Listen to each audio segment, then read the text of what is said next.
Hello everyone watching at home, it's Adelaide Eternal, I'm Beckett. I know we haven't done a lot of vintage cube content, but I just had to share this game. It was a fantastic series. I drafted red or white aggro. I also trophied recently with red-green aggro, so I'm not sure if aggro is particularly good in this iteration of cube. Could just be too small a sample size. But all three matches were well, at least had something very interesting to note, to learn from. Um, this was a kind of a bit like the mirror, and you'll see that my opponent chose to hit Parallax Wave, which is definitely the strongest card in my hand at the time, but I was able to stabilize either way. Pyrokinesis, Overlord, or Parallax Wave all would have stabilized me there. And my opponent greased the Pyrokinesis out of my hand, and I feel like I've got a lot of pressure here because I've got two Vigilance creatures and it's just a very small creature board, but I'm actually losing the race with 10 to 18 life, and I'm a little bit worried about that Battle Cry. My opponent elected not to swing and trigger the Battle Cry on the Sanguine Evangelist, which I thought was a poor choice, and I'm feeling really stuck here because I can't block with my Vigilance creatures, which renders them inert. But I hit the 6th land for Parallax Wave, which is pretty much going to win me the game, in this sort of state. Yeah, I hit Overlord as well, which is really nice. Emperor of Bones looks really scary, but Parallax Wave is king. And I think even without Overlord, honestly, there I probably would get there. It's a sort of beautiful board state, really. No cards in hand, all of my mana tapped out, winning the board. It's really what you want to see, I'm using all my resources here, and I get to. This was a really interesting match position. I might just pause briefly. I have to haste the Witch Enchanter here to force the Carnage Tyrant to block the Adeline. So if I don't haste the Witch Enchanter, my opponent can block the 1/1 and survive. So that allows me not to have to keep up two blockers and punch in. So that was a really interesting little iteration. Game 2, and my opponent plays Mox Pearl. I didn't get any power in this. I got Library, which is kind of, I don't know, second tier power, but a bit slow. But yeah, I would have loved to have seen a Mox Pearl. And they start with Failure, which is pretty scary start. And the Staff is a good way to sort of put pressure on the board. It's a little bit defensive, and obviously Fury tidies it up very, very nicely. And Moon Shadow, yeah, again, I got Pyrokinesis here, but I don't need it. I'll just go with Flage, stabilize the lifetime. My opponent's just about lost all pressure, but they got a Mana Vault out, so they could hit a lot of mana very quickly, and in fact they find Carnage Tyrant, which is very close to a perfect play for them. Once they've got lots of mana and depleted on cards in hand, it's exactly what they want to see. And I'm still struggling to hit my 4th land. I really obviously want to hit it for Wandering Emperor, but also for Flage, getting back Flage. I'm obliged to reprieve just because I want to try to hit my 4th land drop, and I do, but of course I'm reprieving a Vindicate, which keeps me back on 3 anyway. I like to spot remove the Carnage Tyrant, and my opponent, again, a fantastic draw there with the One Ring, just because they got such a high life total. Turn 6, One Ring, maybe a little bit. You might bet a pressure life total after that, but I had no pressure whatsoever. So yeah, this game was looking pretty good for me, and pretty much the One Ring's taking over. I do hit my 4th mana here, and you can see Flage actually starts to make it a little bit scary. But they have the kill spell for Flage, but I'm wondering, I've already got 2 cards in the bin after Pyrokinesis, and what a beautiful Pyrokinesis that was. I might just pause it there if that was a bit too quick for you. I flaged the 4/5 Nethergoyf, dealing 3 damage, and then Pyrokinesis, 2 on the Nethergoyf, 1 on the 3/1 and 1 on the 1/1. So, it was a very efficient use of my resources. And I do still have this Wandering Emperor in Exile from the Elite Spellbinder if I ever get to 6. And I also have Flage, potentially if I get 2 more cards in the bin.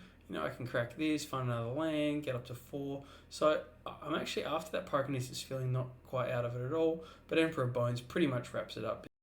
So the decider for match 1, I've got a very defensive hand. It's lands and spells, so I'm going to keep it, but you'll see it's sort of, I guess, 2 bits of spot removal. The Eagles is not realistically a threat, and Reprieve is a very defensive card as well. I find Pyrokinesis off the top, and I like to bin it just because I need a threat more than anything. The chance that I'm going to need Pyrokinesis on top of Suplex and Parallax Wave and Reprieve is pretty low. So even though it's a very nice card in this matchup, I think that was a very disciplined play to bin that one. I find Containment Priest, which I really like because it goes well with Reprieve, which means I don't need to reprieve the Cathar Commando and just get, sometimes you just want to use your counterspell just to be efficient on mana, but it's not really a threat I'm that interested in countering. So drawing the Containment Priest is really good because I get to wait for a better threat, and they end up playing Moonshadow, which is pretty good for them because, again, it's not really worth reprieving either.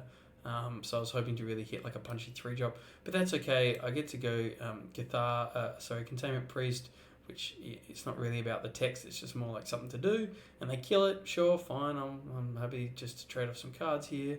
I spot remove the Moonshadow because I know it can get out of hand. I do reprieve the GT here, even though they can replay it, because of course it stops them getting GT counters, and GT counters, I don't know if it would be game over, but it would be very strong. The Chain Lightning is actually a very good draw there because it means I don't need to waste Parallax Wave. I can keep it once I've got a position. You really want to be playing Parallax Wave once you've already got a threat out. And I end up cracking Sunbaked Canyon, and I draw pretty much exactly what I want, which is a 2-mana threat in a slow game state. So I draw Gao there, which was very lucky. And yeah, they spot remove it, fine. We're just like going into the deep late game now. One ring. Now this is devastating. My opponent's on 20 life with 0 cards in hand, and they draw 1 ring. I was, pretty upset, but I counter back with Athari. I can't actually get damage on my opponent this turn because the protection, but it is worth swinging to get the experience counter on Athari. Just in case you guys are wondering, they play nothing threat, but at least it's equipped to GT, and this is another really good draw for me, mainly just because it's a 3-drop threat, which is exactly what I want. So I get to haste out the Adeline and play the Parallax Wave. GT is not going to do anything against Parallax Wave anymore. I've got a real punchy threat here, and my opponent goes to 3, and of course they've got the 1 ring on 2.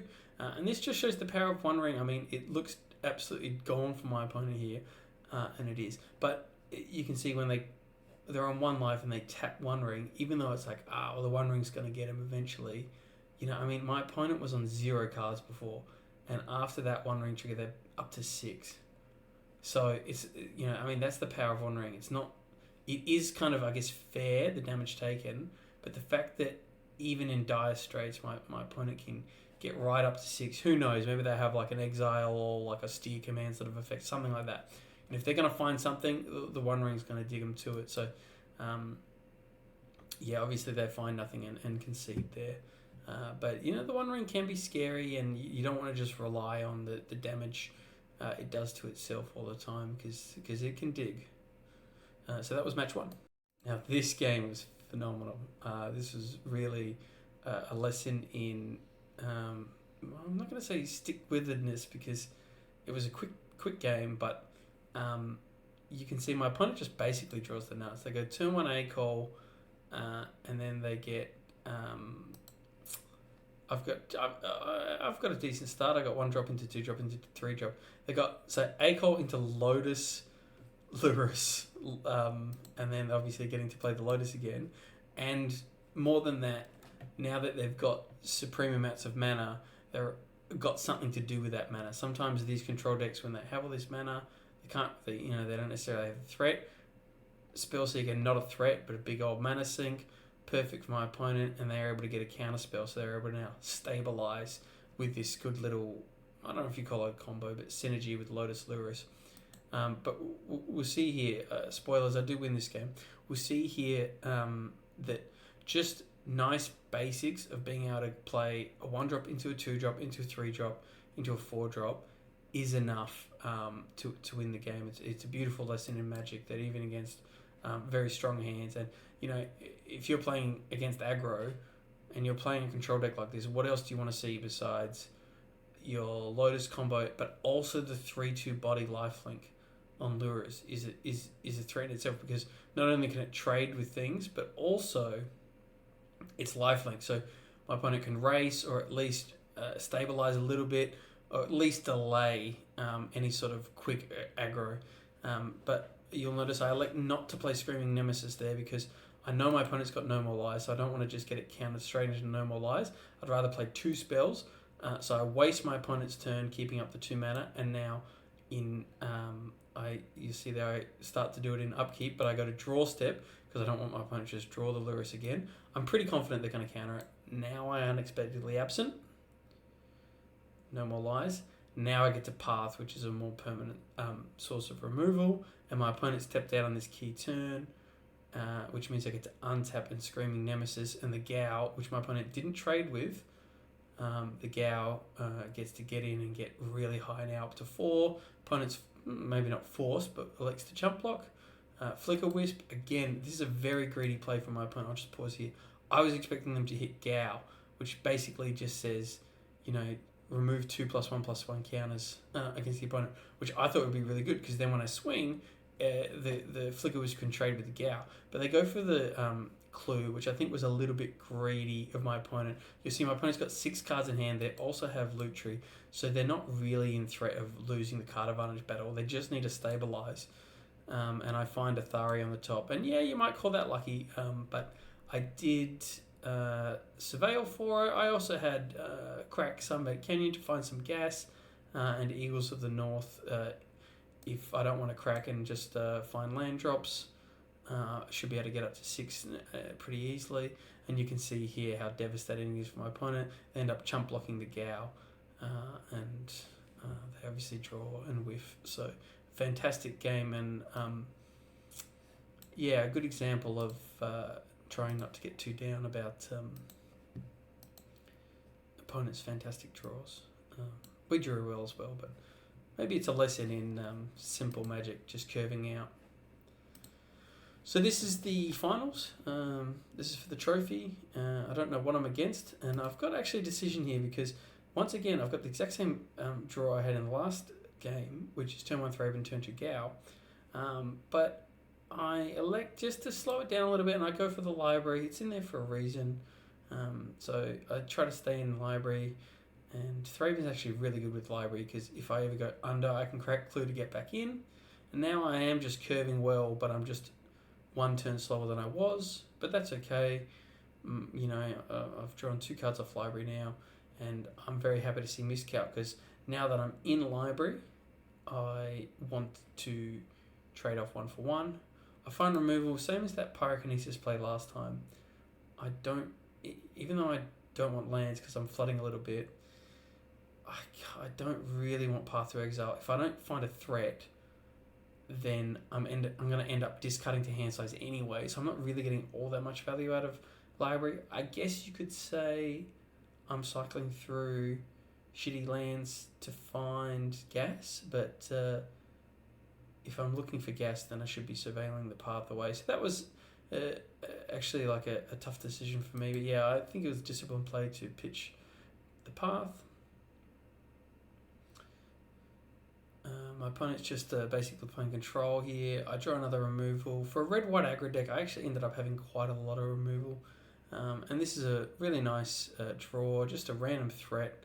Very happy to see it get countered. Absolutely, bring it on. More counters the better. We'll just keep countering, and I'll end up with 7 cards in hand. Another random threat. Screaming Nemesis, not particularly interesting against a control opponent, but yep. More threats, more getting countered. These are all free for me as far as I'm concerned. And also importantly, I draw another flash threat being Containment Priest. Again, don't care about its text. Just very happy to see a random body, and I'm even happy for that to get countered. Go up to 7. Another random threat. Very happy to see it. I haste this one out. And you can see the roots of the deck being Thraben. I really rate Thraben. Not a lot of people like Thraben. I really rate Thraben. You can just see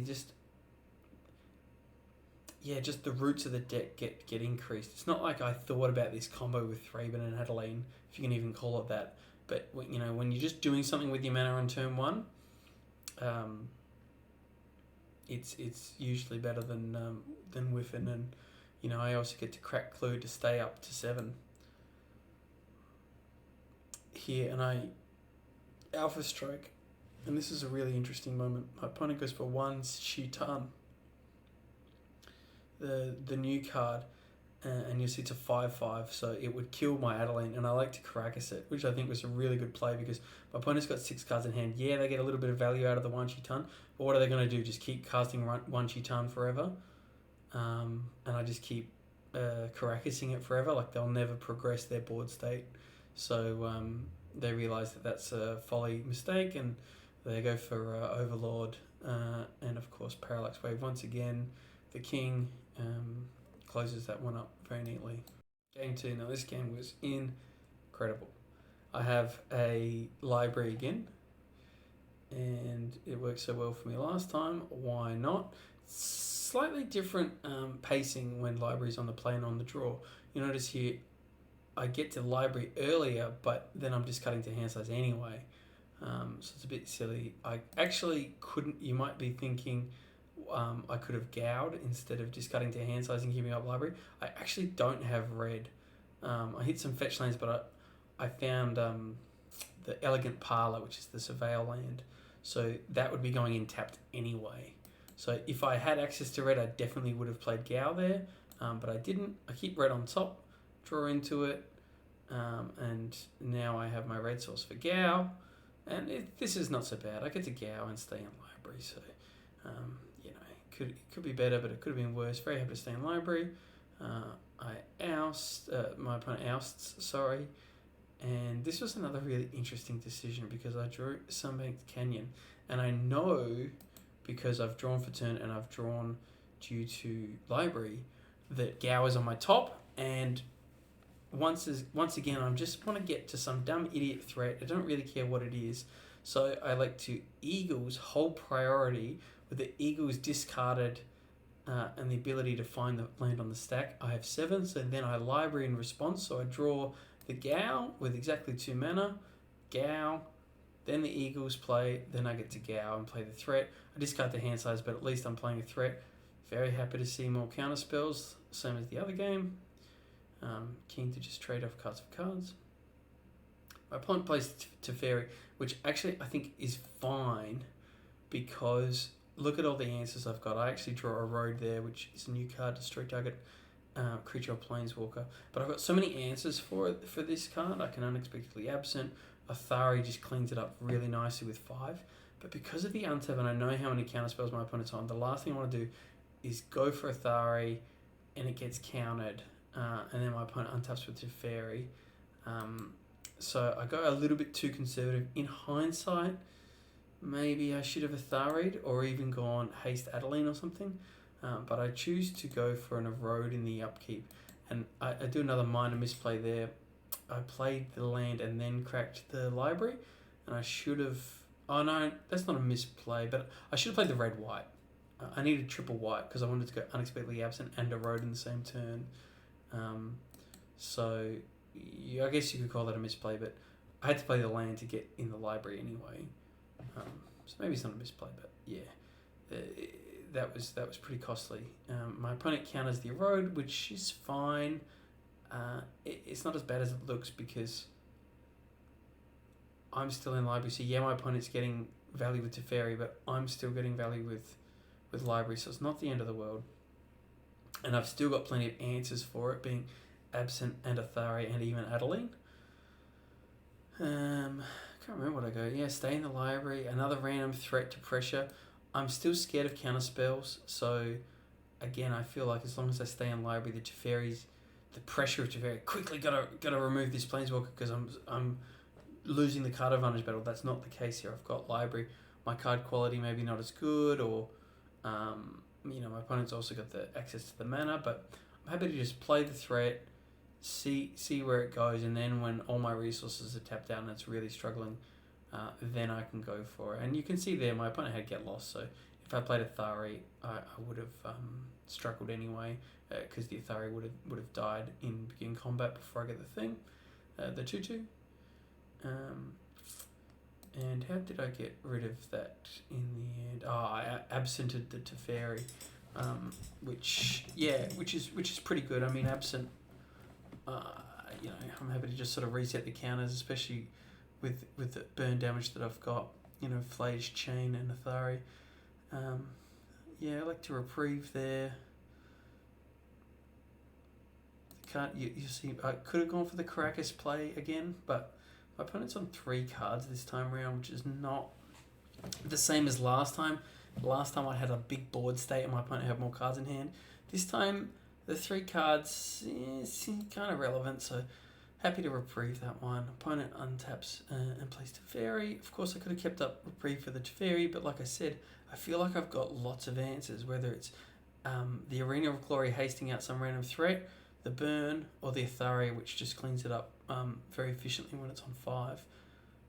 And I make a misplay here because I forgot about the Wan Shitan. But, oh no, it's not a misplay because I can chain, yeah. My opponent Wandering Amps, which is a nice answer to the Athari because they're exiles. But I do get 2 damage in with the Rebel. And now, of course, I get the chain to clean up the Teferi pretty neatly. And you can see this position is pretty good for me. My opponent's got 2 cards in hand. Wandering Amp, yes, it's a Planeswalker, but if you've ever played with it, it feels a lot more impactful the turn you play it, and then it's pretty mediocre after that. I like the card, but it's not like the best threat once it's in play, unless the board state's really, really stable. Sheldok Isle's kind of scary, I guess. But my opponent had so much mana anyway, they could have cast anything they wanted, so it's realistically just like a draw card. Unless they're playing like some Show and Tell Emrakul sort of thing. And I think my opponent correctly just ditches the Wandering Amp, because if they went up, the Rebel would kill it anyway, so they might as well get the 2/2, which was good. I'm still in library here. What are we? Turn 9. I'm still in library. But you can see all my cards are very cheap. Right? They're all quite cheap, and there's a little overabundance of removal, especially against a control deck. This would be a great hand against a mid-range deck, but a little bit too much removal against a control deck. But I get this cool threader, and how good does this look? But I'm going to call it a blunder. Either a blunder or a major misplay. Forgot about the Wan Shitan. I should have kept up the Caracas for the Wan Shitan at this point. Or at least something, because that's a huge Wan Shitan at 7. Sorry about that. I must have skipped through some of the gameplay. But we can see, maybe I'm a little bit exhausted. Not the young man I used to be when I was an athlete at this game and was able to concentrate for long periods of time. Just a little lapse in concentration there, losing the Adeline. But I still feel very, very far ahead because I've got so much card advantage over the library, and I cleaned up my opponent's threats very well. The Caracas does stop the threat of the Wan Shitan. It doesn't stop the card advantage, but it stops the threat. I've also got Parallax Wave, and importantly, I've got Flage in the bin still, some random map tokens, and I got a little bit of pressure on the board. So I'm feeling really good about this game. My opponent goes Stuff the Storyteller. I don't think that really does anything. Flage here. I'm happy for it to get countered because I've still got 7 cards in the bin, so I can definitely play it at least one more time, and probably 2 this match at least, if I just throw out some random kill spells. And I find another random threat again, but I think this is the key problem in this game for me, is this threat, right? Not that Glimmer Lens is a bad card, it's not a great card to be honest, but the main problem with it for me right now is, it's not a real punchy threat. It's not some big tap out spell. It's not something that closes the game very quickly. It's okay, it's annoying, it's a little bit of damage, and it gets card advantage. I've only got 11 cards left in deck, so I was really hoping for something a bit more punchy, but I am happy to have a threat. I'm kind of all in on this Flage because that's a source of real damage here. I could Caracas the Wan Shitan, but I'm actually not that scared of the life total.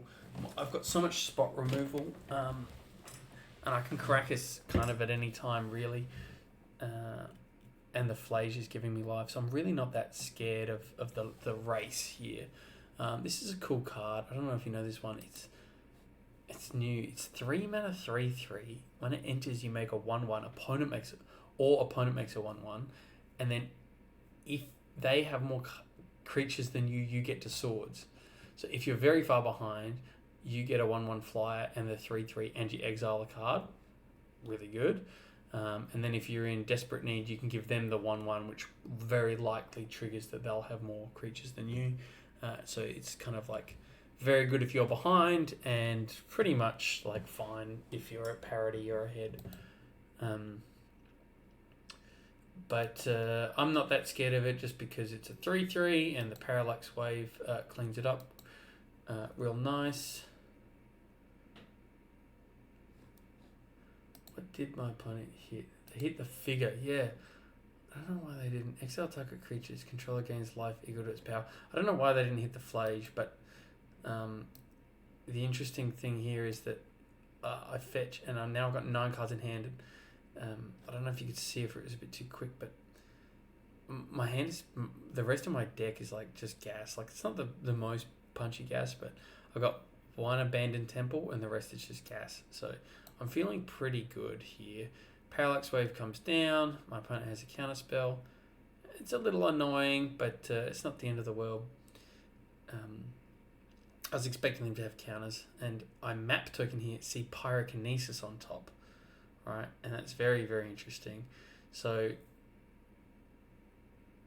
I haste out the Witch Enchanter and then bash, and I forget about the Glim of Lens draw here. So my logic with bashing was, well, I know I'm not drawing a creature next, so I can afford to haste out the Witch Enchanter. But I forgot about the Glimmer Lens draw. But it's okay. So I kill the 3/3, nice and clean with Flage.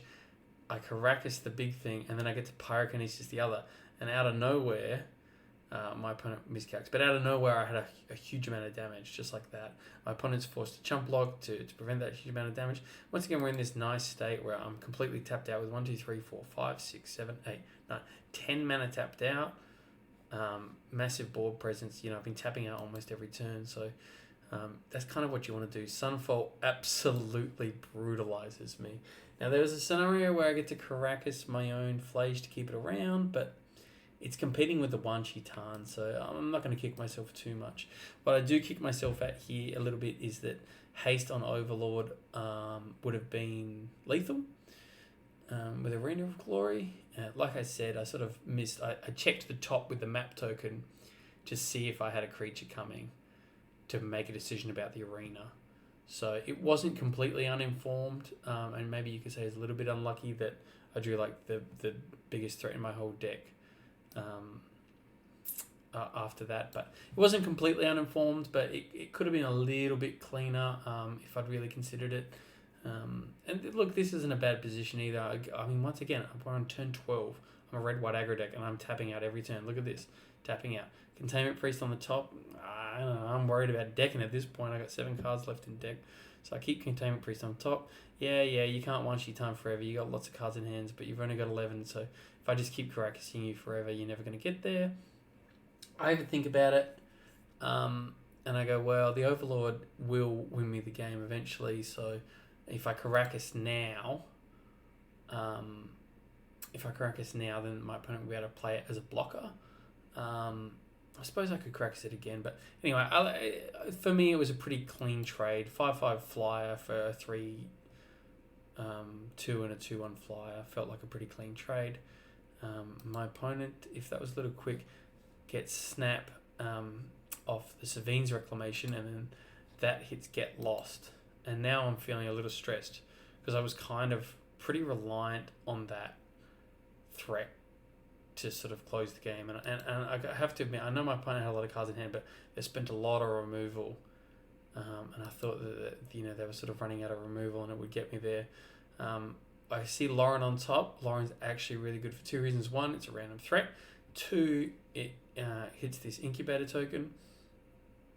My opponent plays Failure, which is pretty strong here actually, but at least I've got Caracas. The Caracas has put in work this whole series, really, hasn't it? I wish I had more. I mean, I could crack as my Lauren as well to keep it alive, but it's pretty much on failure duties now for the rest of the game. That Arena of Glory must be pretty scary for my opponent. You put themselves, they don't know what's left in my deck. You put themselves in their shoes. So I get Lauren with haste. Sure, why not? You know, I want to win the race. I kill the 5/5. Got a map token, so I can be 3/2, and I find Abandoned Air Temple, which is kind of good and kind of bad. It's a really strong land, but it is the only land left in my deck. I had a little bit floating from the Arena Glory, and I kind of regret that now because Aang is super duper scary here. I don't know if you know it, but it can transform. Of course, I can crack it, but then the failure is getting in, and the failure can trigger the snap. I have a think about it, and I realise there's coolest failure snap is there's nothing really that interesting in my opponent's graveyard to flash back. So I like to Caracas. I think my opponent thought if they transform here, the Caracas will get nullified, but it doesn't. It successfully does it. It successfully bounces it. But of course, now my opponent has the has the ETB trigger again, so they can kind of like we're in this weird loop where they can keep anging me, but I can keep Caracasing them. My opponent clearly thinks they've won here, but of course I ripped Wandering Emperor off the top, which was a phenomenal draw. So I get to go Wandering Emperor, exile, gain 2 life, and bounce the failure, and go down to 2 off the 2 life I gained off Wandering Imp. Spellseeker here finds loose focus. Now this is really important, right? I guess you could call it a misplay on my part, but I mean, look, we've got 10 minutes left. We've still got another game if I lose this one. I draw Fury, which is incredible. It's incredible. Really good draw. I mean, that is a threat that I'm looking for. Not only does it tidy up the weird sort of, little chump block board state, but it's a 2-turn clock. And I know my opponent's got lose focus in hand, so I want to bait with Lauren. And what I should have done is I should have Arena of Gloried to solidify that bait, to say, I'm punching, I'm here to win. And I was really expecting them to lose focus it, but my opponent, credit to them, elected to not counter that because really the Lauren doesn't do anything. I play Fury and they lose focus for more than enough. You might say, if I'd done this first, I'd be able to pay for lose focus. Not in a million years. It's cost blue to replicate, so I mean, they could just make me pay like 30 mana here. So yeah, well done to my opponent, just like taking a step in this tense situation, realizing Lauren actually doesn't really do anything, and electing to lose focus, a real threat. I get to go up with the Lauren, which doesn't really do anything, although, I can't abandon their temple either. The Caracas is on duty anyway. But I've got a chump blocker for the Snapcaster Mage at least, and then they get this profit thing and they get to bash in and they get me for exactly lethal. But that was a cool game. I only had 2 cards left in deck. I can't remember what they were. I think it was Thraben and the 2/1 lifelink in the enchantment card. So that was a absolutely weird game. I mean, I had some chances. I had that blunder with the bashing in. At the time, I didn't think it mattered because I was so far ahead, but it just goes to show a bit of grit and determination, and credit to my opponent as well. The other thing is they're very threat light, so I'm surprised I was the one running out of threats when they have so few, but they just got a little bit more out of their threats. I was throwing my threats away like willy-nilly because my threats are quite cheap. Credit to them. I needed to treat my threats with a bit more respect. This is a bit of a risky hand, but I had the Surveil land, so I pitch Fury, find the second land, play Gao, and this was a really interesting position because I missed my 3rd land drop, and I've got a road, which is basically Path to Exile. And I could play Thraben here, but I like to keep up Reprieve or erode my own creature in response. And I misplay here because I elect to Reprieve the Oust, but in hindsight, the whole point was I wanted to keep up a road in case of a kill spell, so that I'm basically just turning a road into a rampant growth. But I go Reprieve here, and I think my logic was, well, I'll draw. There's a good chance I'll draw a land anyway, but I really don't want oust because it's going to put this non-land back on top of my library, and my opponent could oust again anyway. There's nothing really stopping them from just ousting again in response. So I think in hindsight that was a minor misplay. Nothing major, but they don't oust a second time. It's very interesting. And I draw another Path to Exile. I say another, I mean, Road really just his Path to Exile. But now, like, the Gao is kind of a bit scary now. It's a 4-4. I mean, I know my opponent's got oust, so I know they've got a way to beat it. And I go for Thraben here, and I think my logic was I want to crack the clue token, but in hindsight, this was another minor misplay because I should have just kept it the same as before, kept up the erode. It's a bit different without reprieve, but kept up the erode. I know my opponent's probably going to oust, so I think I probably should have kept up erode there. They do oust, and now you can see I'm in a really bad spot because I drew Athari. So not only did I draw something just absolutely useless with my amount of mana, but furthermore, I know the Gao's on top. And I play some random 2-drop, but I know my opponent's got absolutely chockers with counter spells, and we saw I was struggling to keep up with them even with something like 10 library activations. So how am I going to do when I'm missing land drops? My opponent plays this ninjutsu. Here I make another minor misplay. I attack the ninja with Gao, and I think my logic at the time was I could finish it off with Flage later, but I also was just expecting the Gao to get hit, but I should have gone for a road first to see if it resolves and then attacked face. So I sort of eroded it, and I didn't really utilize the 3 damage, which would have been effective. So you can kind of see how maybe I was dwelling on my misplay from game 2. You can kind of snowball some minor misplays. I mean, none of these are blunders. They're just minor inefficiencies. I wonder if I am just getting a bit older and, not as tight as I once was. Flage here, really nice draw. It's a clean answer to the 3-3. But, my opponent's got plenty of mana so that they get to snap Miscalc and they're drawing ever closer to that Sheldock Isle.